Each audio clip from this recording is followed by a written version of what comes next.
Bonjour à tous. Dans cette vidéo, je vous propose de visualiser comment utiliser la distributivité de la multiplication par rapport à l'addition et la soustraction dans le cas de la double distributivité. Donc, je vous propose un exercice dans lequel je vais donner la même consigne, développer puis réduire, pour chacun des exemples que je vais traiter. Je vous invite à chaque fois à mettre la vidéo sur pause. Alors, soit dès le début, vous regardez l'énoncé puis vous faites vos propres calculs pour comparer avec ma solution ensuite, soit étape par étape. Si vous avez des doutes, ça vous permet peut-être de vous guider, mais gardez quand même à l'esprit qu'il y a plusieurs façons de rédiger et que donc peut-être vous pourriez avoir une idée correcte mais qui ne correspond pas à ce que je rédige ici dans cette vidéo qui est une vidéo de début de chapitre. Donc c'est parti, voici le premier exemple que je vous propose. Il s'agit du calcul de a qui est égal à 3x plus 5 facteur de 2 plus 6x.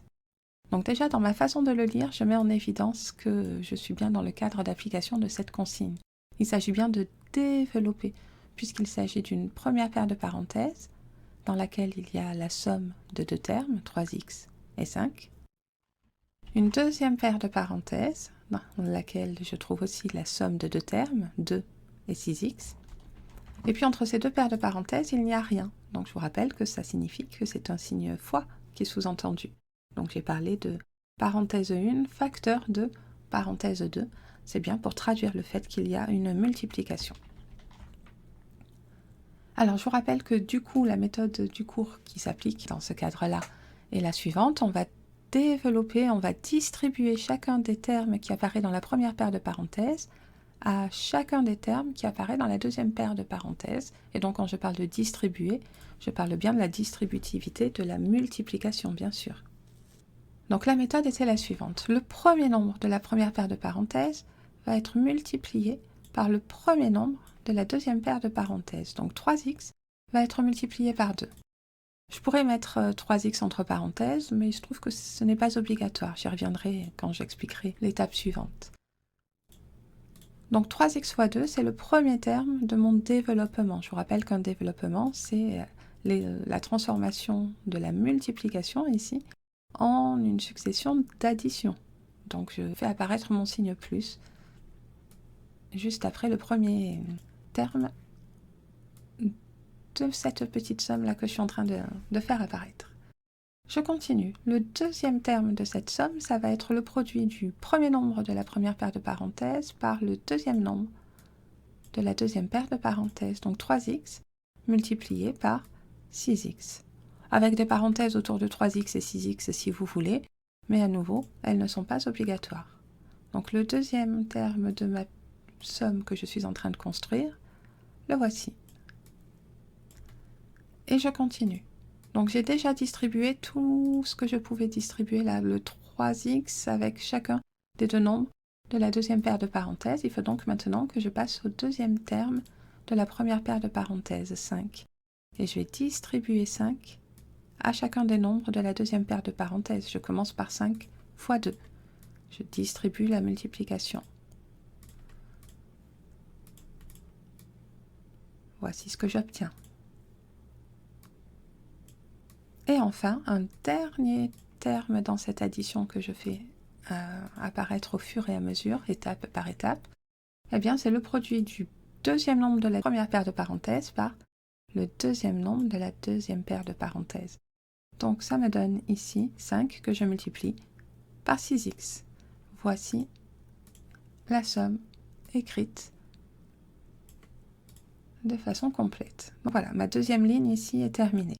J'ai bien fait apparaître chacun des 4 termes de ma somme. Et je vous rappelle que, effectivement, officiellement, ces 4 termes-là que j'ai mis en couleurs différentes et que j'ai soulignés, officiellement, ils sont encadrés par des parenthèses. Ce sont des petits blocs prioritaires. Mais comme il n'y a que des multiplications, j'y reviens encore, les parenthèses à l'extérieur ne sont pas obligatoires. Donc une écriture très lourde aurait consisté à mettre les parenthèses autour, et peut-être même les parenthèses autour de chacun des nombres. Surtout pas, je vais me simplifier la vie.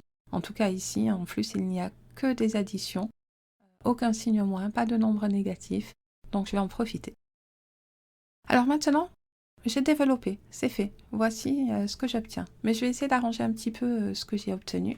Je vais regarder chacun des termes de mon addition et voir ce que je peux faire pour chacun d'eux. Donc c'est parti.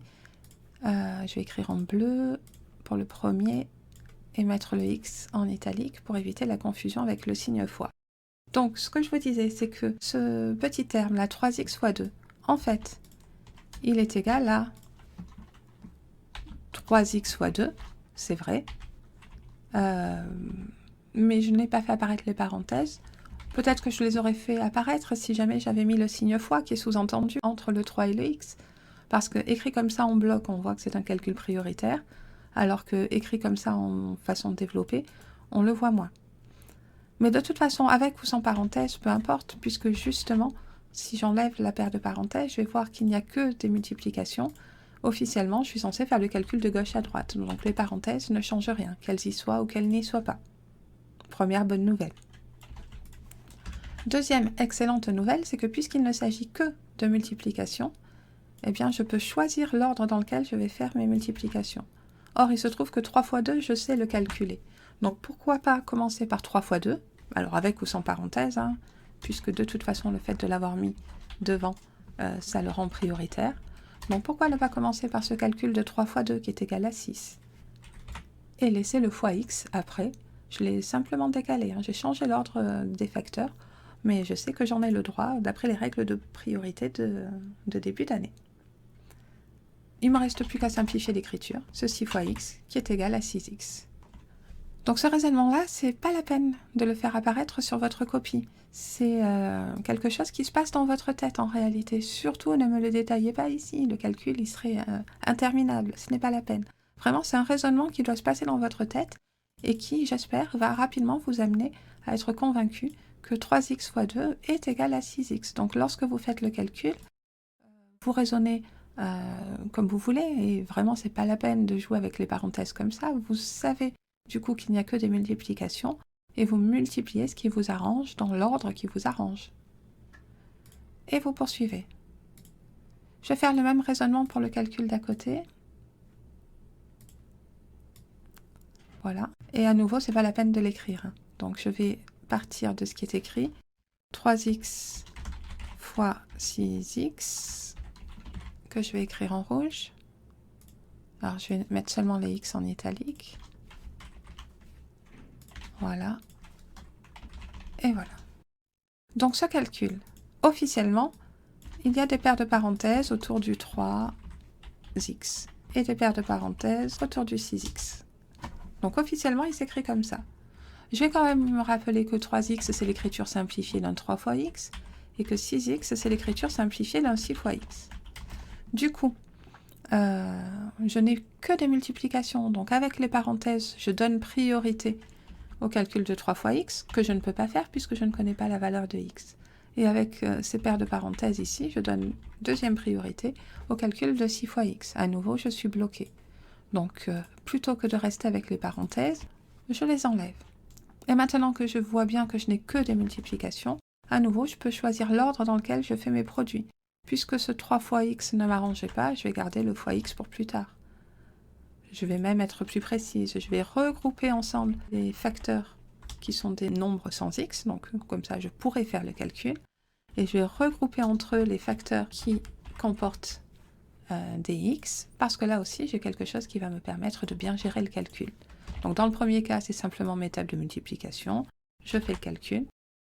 Et dans le deuxième cas, eh bien c'est le chapitre sur les puissances. Je vous rappelle qu'on avait dit que x fois lui-même un certain nombre de fois, eh bien il suffisait que j'écrive avec x exposant le nombre de fois où le facteur apparaissait.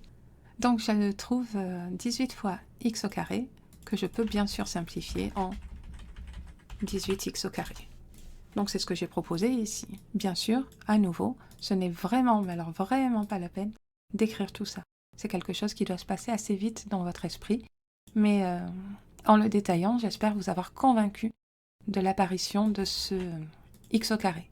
J'ai un x ici qui est multiplié par le x qui est ici. Donc j'ai bien x fois x qui apparaît dans le calcul. Et de même le 3 fois 6 que j'ai pu faire directement. Donc attention à bien garder à l'esprit qu'il n'y a que des multiplications. C'était l'objet de ma remarque. Je continue avec le calcul d'à côté. Alors lui, je vais peut-être quand même pas prendre le temps de vous l'écrire en dessous parce qu'il n'y a aucune difficulté. 5 fois 2, je gère. Et puis pour le dernier calcul, je pourrais ne pas le rédiger, je vais quand même le rédiger pour insister sur le fait que je fais un petit peu le même raisonnement que pour le premier calcul, à savoir, je vais peut-être copier-coller, voilà. Voilà, donc je pars de lui et j'essaye de voir comment je peux améliorer le calcul. Eh bien, déjà, je garde à l'esprit que officiellement il y a des parenthèses autour de ce 6x, que les parenthèses font apparaître le fait que c'est un calcul prioritaire, certes, mais que comme c'est un signe fois qui est sous-entendu entre le 6 et le x, eh bien en réalité, je n'ai que des multiplications. Et donc même si officiellement c'était celle-là qui était prioritaire, en réalité, je peux choisir l'ordre des facteurs. Donc voilà les trois facteurs, 5, 6 et x. Telle qu'elle est écrite, la multiplication, elle me convient. Hein. Je vais rajouter les parenthèses juste pour que vous soyez bien convaincus de ce que je fais. J'ai changé l'ordre des facteurs et je donne priorité au 5 fois 6. J'obtiens donc 30 fois x, que je simplifie, bien sûr, en 30x. Donc voilà pour le dernier terme en écriture simplifiée. Donc chacun des petits morceaux ici a été remplacé par son écriture simplifiée. On a avancé dans la réduction qui est demandée. On a réduit l'écriture, on l'a simplifiée. On va continuer. Je vais maintenant essayer de regrouper. Alors il est d'usage de ranger par ordre croissant ou bien par ordre décroissant les puissances de x. Quand je parle des puissances de x, je parle de x au carré, qui serait l'écriture avec le x à l'exposant le plus grand. Je parle du nombre de fois où il y a x au carré. Ici, il y a 18 fois, mais donc je cherche tous les termes en x au carré. Ensuite, je vais chercher tous les termes en la puissance qui est juste en dessous. La puissance qui est juste en dessous, eh bien c'est x exposant 1. Alors bien sûr, on ne l'écrit pas le exposant 1. Je vous rappelle que n'importe quel nombre exposant 1, c'est lui-même. Alors attendez, il faut que je redescende. Voilà qui est fait. Voilà, donc tous les termes en x au carré en premier, puis tous les termes en x ensuite, et puis l'exposant qui suit, ça serait exposant 0. Mais l'exposant 0, eh bien, à part lorsque x vaut 0, bien sûr, c'est égal à 1. Donc je cherche combien de fois 1 j'ai. Donc si jamais j'avais ici en l'occurrence 10 fois x exposant 0, ça serait bien égal à 10 fois 1, c'est-à-dire 10.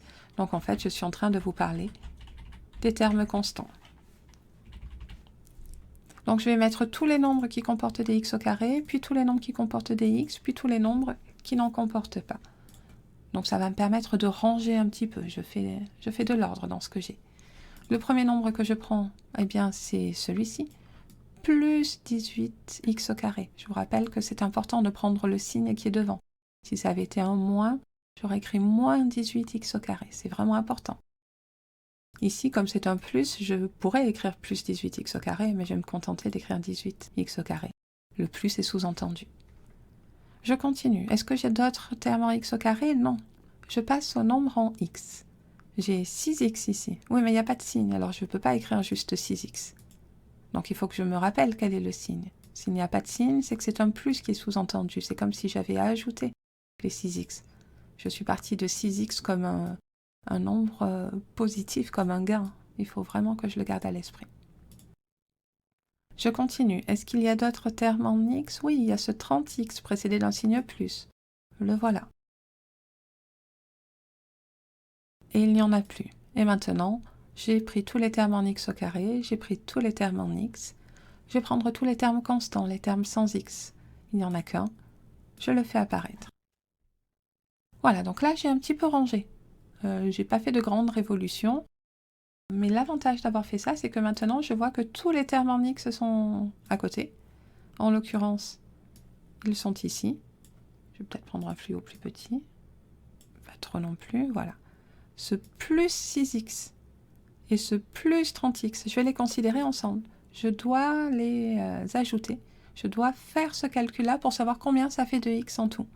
Donc c'est vraiment important de voir que je pars d'un plus 6x. Donc j'en ai 6 au départ.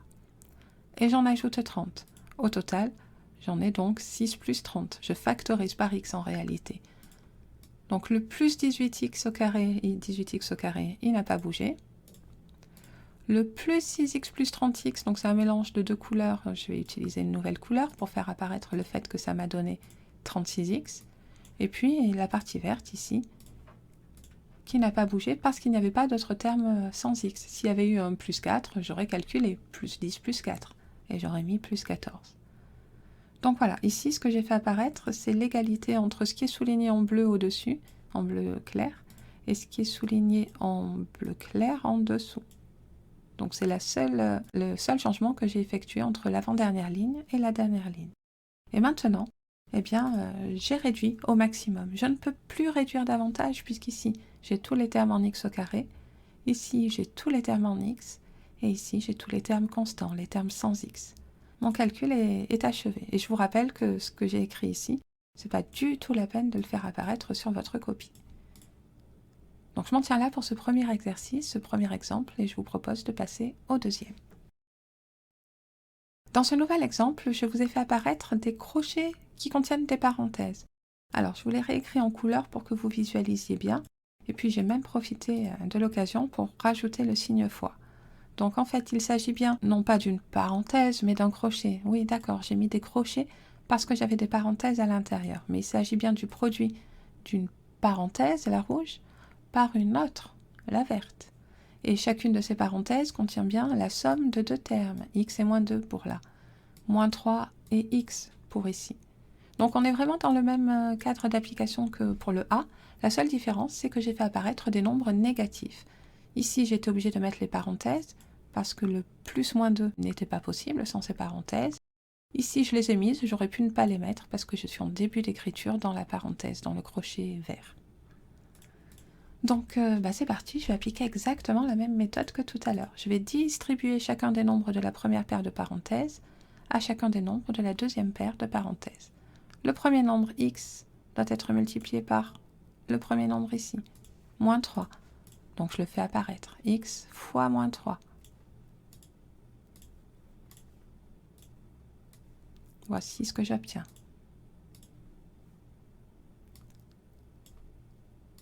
Et je continue. Je suis en train de distribuer, donc je fais la somme de chacun des petits termes que j'obtiens à chacune de mes flèches. Deuxième flèche, premier nombre de la première paire de parenthèses fois deuxième nombre de la deuxième paire de parenthèses. Donc x fois x. Voici mon deuxième terme.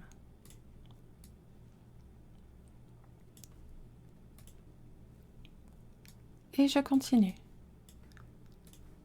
Je cherche toujours ma somme. J'ai distribué x à chacun des termes de la deuxième paire de parenthèses. Je m'occupe maintenant de moins 2. Moins 2 multiplié par le premier nombre de la deuxième paire de parenthèses. Moins 3. Voici mon troisième terme dans ce développement. Et je continue. J'ai une somme, toujours. Ne l'oubliez pas. Et je dois maintenant distribuer le deuxième nombre de la première parenthèse au deuxième nombre de la deuxième parenthèse. Donc moins 2 multiplié par x. Et voici mon quatrième terme. Donc voilà, là j'ai développé, j'ai appliqué la règle, j'ai été très prudente, j'ai gardé les paires de parenthèses. Vous allez voir que assez rapidement, je pense que vous allez être tenté d'aller un petit peu plus vite. Par exemple, ce x fois moins 3, vous visualisez bien que c'est un moins 3x, avec ou sans parenthèse. Là, je l'ai écrit avec des parenthèses. En réalité, vous allez peut-être même vouloir écrire le moins 3x sans les parenthèses. Pas de souci, on est en début d'écriture, on peut simplifier l'écriture. Le x fois x, on en a déjà parlé, je multiplie x par lui-même 2 fois. C'est donc un x au carré qui apparaît. Et je continue. Le moins 2 fois moins 3, alors attention, c'est deux nombres relatifs qui sont de même signe. Je vais multiplier les distances à 0, bien sûr, mais le signe du résultat, eh bien, c'est plus. Les deux nombres sont de même signe. Il y a un nombre pair de facteurs négatifs. Et je continue. C'est toujours une somme. Le dernier terme, moins 2 fois x, je peux l'écrire tout simplement moins 2x. J'ai donc un petit peu simplifié l'écriture. Je pourrais la simplifier davantage, hein, ce plus moins 2x par exemple, que vous pourriez être tenté d'écrire moins 2x directement, vous en avez le droit. Vous appliquez les règles de simplification d'écriture qu'on a déjà vues. Le plus 6 aussi, que vous pouvez simplifier en plus 6, aucun souci. Et là, vraiment, je détaille pour que vous compreniez bien les enjeux de ce deuxième exemple dans lequel la nouveauté, c'est les signes moins qui sont apparus. Il y a donc une vraie difficulté dans la gestion de ces signes. Je vais faire comme tout à l'heure, je vais arranger un petit peu, ordonner. Je commence par les termes en x au carré. Il n'y en a qu'un seul, c'est le terme rouge. Donc je le recopie tel quel. Il était précédé d'un signe plus, j'ai bien pris soin de vérifier. C'était un plus x au carré. Donc je n'écris pas le signe plus, mais parce que j'ai pris soin d'être très prudente à ce moment-là. Il n'y a pas d'autre terme en x au carré, je cherche les termes en x. Il y a ce plus moins 3x. Il est là. Évidemment, le signe plus, j'ai fait semblant qu'il était écrit. Il n'y a rien d'écrit, donc je sais que c'est un signe plus qui est sous-entendu. Un autre terme en x, oui, il y en a un là-bas. Le plus moins 2x. Le voici. J'ai pris tous les termes en x au carré, j'ai pris les termes en x, il me reste ce plus 6. Bon, je peux écrire plus 6 ou simplifier, bien sûr, en plus 6 si je ne l'avais pas déjà fait au préalable. Voilà, j'ai bien rangé tout ce que je devais ranger. Et comme tout à l'heure, il se trouve que j'ai deux termes en x qui apparaissent ici. Il va donc falloir que je fasse le calcul. Alors attention, je vérifie qu'il y a bien un plus devant. C'est plus moins 3x, plus moins 2x. Donc je suis en train de calculer la somme de deux termes qui comportent du x. Je cherche combien il y a de x. Vous pouvez factoriser par x. En réalité, quand vous calculez ce moins 3x plus 2x, c'est égal à moins 3 fois x plus moins 2 fois x. Et donc, en utilisant la distributivité simple, hein, k facteur de a plus b qui est égal à k fois plus k fois b, là c'est ce que je suis en train de faire, sauf que je n'ai pas pris k comme lettre, j'ai pris x. Alors je n'ai pas tout à fait écrit x fois a plus x fois b, j'ai écrit le x derrière. Mais pas de souci, moins 3 fois x, c'est pareil que x fois moins 3. Moins 2 fois x, c'est pareil que x fois moins 2. Donc je suis bien dans le cadre d'application de la règle du k fois a plus k fois b. Et je vous rappelle que k fois a plus k fois b, c'est égal à k multiplié par la parenthèse dans laquelle j'ai le nombre a et le nombre b qui apparaissent. Donc je mets le k derrière. Donc à l'intérieur de ma paire de parenthèses, je mets tout ce qui était en facteur de x et que je n'ai pas pris. Moins 3, ici le plus, et le moins 2. Donc tout ce que je n'avais pas écrit en rouge au-dessus, je le mets à l'intérieur de la paire de parenthèses. C'était la technique qu'on avait vue pour factoriser. Bon, donc du coup, ce que j'obtiens, moins 5 fois x. C'est ce que j'ai écrit ici. Hein. X au carré, la partie rouge, plus moins 5 fois x, que j'ai écrit en écriture simplifiée, plus 6, que je n'ai pas changé. Mais ce moins 5x, vous pouviez le trouver autrement, si par exemple vous raisonniez en considérant que x, c'est l'unité de référence. Donc j'ai moins 3x, j'en ajoute moins 2, et je veux savoir combien j'avais de x à la fin. Donc j'avais moins 3x, et j'en ajoute moins 2. Ce qui fait bien apparaître ce que j'avais mis entre parenthèses ici quand j'ai simplifié. Et le fois x, c'est pour dire, ah oui, au fait, l'unité de référence, c'est ce x. Bon, quelle que soit votre façon de calculer, du moment que vous me trouvez ce moins 5x, bien sûr, je valide. Dernière étape de ce calcul, c'est la simplification d'écriture, bien sûr. Voici ce que je vous propose en résultat final. X au carré, plus moins 5x que je simplifie en moins 5x, et plus 6 que je laisse tel quel parce que je l'avais déjà simplifié au préalable. Donc voilà pour ce deuxième exemple, je vous laisse vérifier que c'est bien ce que vous obtenez. Dans ce troisième exemple, je vous propose un calcul dans lequel il n'y a plus de crochet, mais il y a quand même des nombres négatifs. Alors en réalité, je vais m'appuyer sur ce que j'ai fait dans l'exemple précédent. Simplement, je vais profiter de la possibilité d'écrire plus simplement des choses qui pourraient s'écrire avec les crochets. Si j'étais restée avec les écritures de l'exemple B, voici ce que j'aurais obtenu. Première parenthèse ou premier crochet ici, voilà. Avec 4, plus moins x, parce qu'effectivement, ce plus moins x, quand je le simplifie en moins x. Ici, le moins x que je peux mettre entre parenthèses pour bien visualiser qu'il est précédé d'un signe moins. Et ce moins 6 qui peut provenir d'une écriture plus complète, plus moins 6.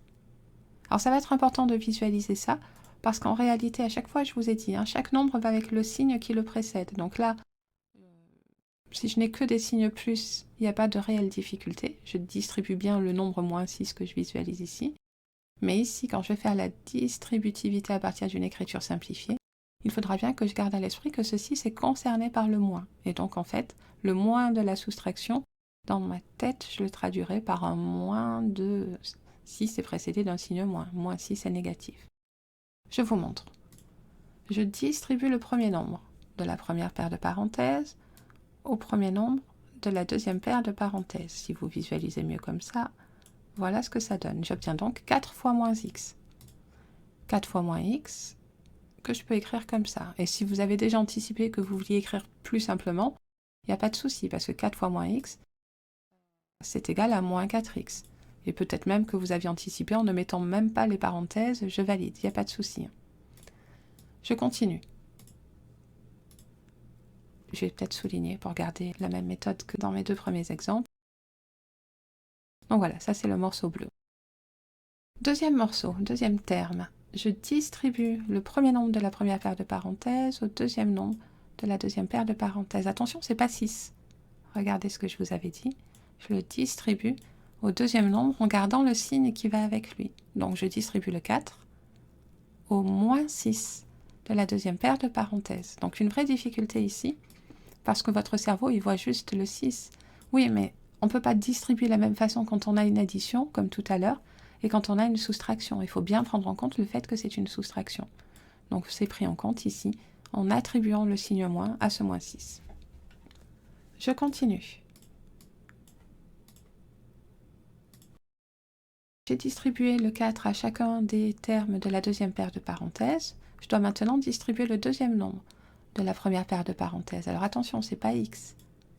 Regardez-le ici, c'est moins x que je distribue au premier nombre de la deuxième paire de parenthèses. Le deuxième nombre de la première paire de parenthèses, ici, c'est moins x, et je le multiplie par le premier nombre de la deuxième paire de parenthèses, moins x aussi. Donc j'obtiens moins x fois moins x. C'est mon troisième terme dans mon développement. Et je continue. Il me reste encore un terme. Je continue à garder les signes plus, mais vraiment j'insiste, vous êtes peut-être tenté de faire autre chose qui sera tout à fait correct mathématiquement parlant. Alors, je distribue maintenant le deuxième nombre de la première paire de parenthèses au deuxième nombre de la deuxième paire de parenthèses. Ce moins x, je le distribue à ce moins 6, et donc, vous l'avez compris, moins x fois moins 6 pour mon dernier terme. Voilà, donc je vous laisse vérifier que c'est ce que vous obtenez. Évidemment, si vous avez des erreurs de signes, prenez bien le temps d'analyser ce que je viens de vous raconter. Peut-être aidez-vous de l'écriture de droite, mais c'est vraiment pas la peine de faire cette écriture de droite. Elle est là juste pour essayer de vous convaincre que puisque soustraire un nombre, soustraire 6 revient à ajouter son opposé, l'écriture ici est complètement équivalente à celle qu'il y a là.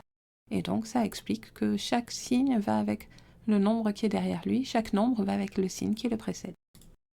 Alors, j'avais commencé à simplifier l'écriture ici, je vais poursuivre.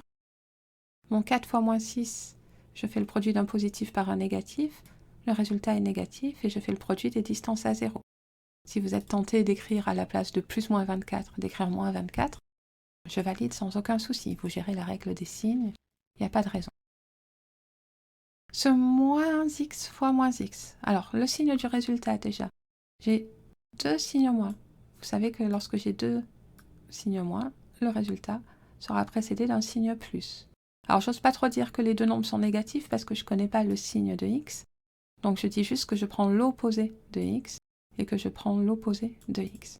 Donc, je vais vraiment compter le nombre de signes moins et dire que comme il y en a en nombre pair, je vais retenir le signe plus. Et ensuite, je multiplie x par x, ce qui me donne x au carré. Dernier morceau, dernier terme. Moins x fois moins 6. Je vais faire le même raisonnement. D'abord les signes, deux signes moins qui me donnent un résultat positif, je mets un signe plus en tout cas, et puis 6 fois x, que je peux écrire 6x en écriture simplifiée. Je continue. Alors on peut soit ranger, soit simplifier l'écriture. En réalité, peu importe, comme je vous ai parlé de simplifier l'écriture, c'est ce que je vous propose de visualiser ici. Si vous avez simplifié l'écriture, vous n'avez pas besoin des parenthèses autour de moins 4x. Si vous avez simplifié l'écriture de ce plus moins 24, vous obtenez un moins 24 directement. Si vous simplifiez l'écriture du plus x au carré, vous obtenez un plus x au carré. Le voici. Et si vous simplifiez l'écriture du plus 6x, vous obtenez un plus 6x, tout simplement. Donc en général, voilà, c'est cette écriture-là que j'espère que vous arriviez à écrire. Si besoin, vous faites les étapes avec les parenthèses, parce que vraiment, elles permettent d'éviter les bêtises. Et si vous êtes à l'aise et que vous souhaitez simplifier, à ce moment-là, vérifiez bien que vous avez fait une bonne gestion de vos signes moins. Maintenant, je vais regrouper. Je vous rappelle, je vais essayer de ranger, mettre les x au carré d'abord, les termes en x ensuite, et les termes sans x, les termes constants en dernier. Les termes en x au carré, il n'y en a qu'un, plus x au carré. Donc le voilà, x au carré. J'aurais pu mettre le plus devant, mais puisque je suis dans une démarche de simplification d'écriture, je ne l'ai pas mis. Ensuite, les termes en x, j'en ai un ici, moins 4x. Donc soit vous auriez pu garder l'écriture complète, en écrivant ici plus moins 4x, soit vous écrivez moins 4x. C'est l'écriture simplifiée, mais gardez bien à l'esprit que ce signe moins concerne ce terme-là. Et deuxième terme en x, le voici, plus 6x.